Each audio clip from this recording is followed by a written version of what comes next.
இந்த ஆண்டு துவக்கத்திலேயே அதிர்சருடைய 2 படங்கள் ரிலீஸ் ஆகிடுச்சு. விடாமுயற்சி, குட் பேட் அக்லி ஆகிய 2 படங்களுமே நல்ல வசூல கொடுத்து, ஒரு மிகப்பெரிய பெயர நம்ம ஏகே அவர்களுக்கு சம்பாரித்து கொடுத்தது அப்படின்னு தான் சொல்லணும். அதிலுமே குட் பேட் அக்லி திரைப்படத்த ஏகே ரசிகர்களால மறக்கவே முடியாத அளவிற்கு நம்ம ஆதிக் ரவிச்சந்திரன் அவர்கள் டைரக்ஷன் பண்ணிட்டாரு.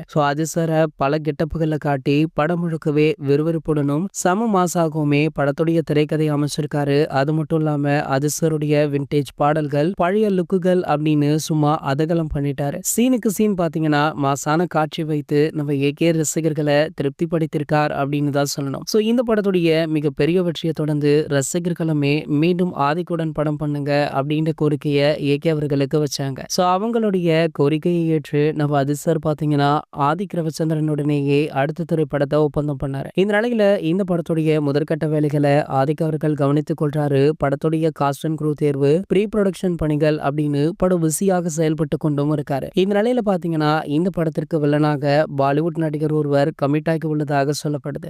அவர் பாபி தியோலாக இருக்கலாம் அப்படின்ற ஒரு டாக் சோஷியல் மீடியாக்கள்ல போய்கொண்டிருக்கு. பாபி தியோல் பாத்தீங்கன்னா தளபதி விஜய் அவர்களுடைய ஜனநாயகன் திரைப்படத்துல வில்லனாக நடிச்சிட்டு இருக்காரு. தளபதியுடன் நடித்து முடித்த உடனேயே ஏகே அவர்களுடன் வாய்ப்பா கண்டிப்பாக பாத்தீங்கன்னா இவருக்கு தமிழ் சினிமாவிலுமே ஒரு மிகப்பெரிய இடம் கிடைக்கும் அப்படின்னு ரசிகர்களுமே சொல்றாங்க. காரணம் என்ன அப்படின்னு பாத்தீங்கன்னா ஏகே அவர்கள் படத்துல ஏகேவே மட்டுமல்ல, அவருக்கு வில்லனாக நடிக்கக்கூடிய நடிகரையுமே ஏகே ரசிகர்கள் வேற லெவல்ல செலிப்ரேட் பண்ணுவாங்க.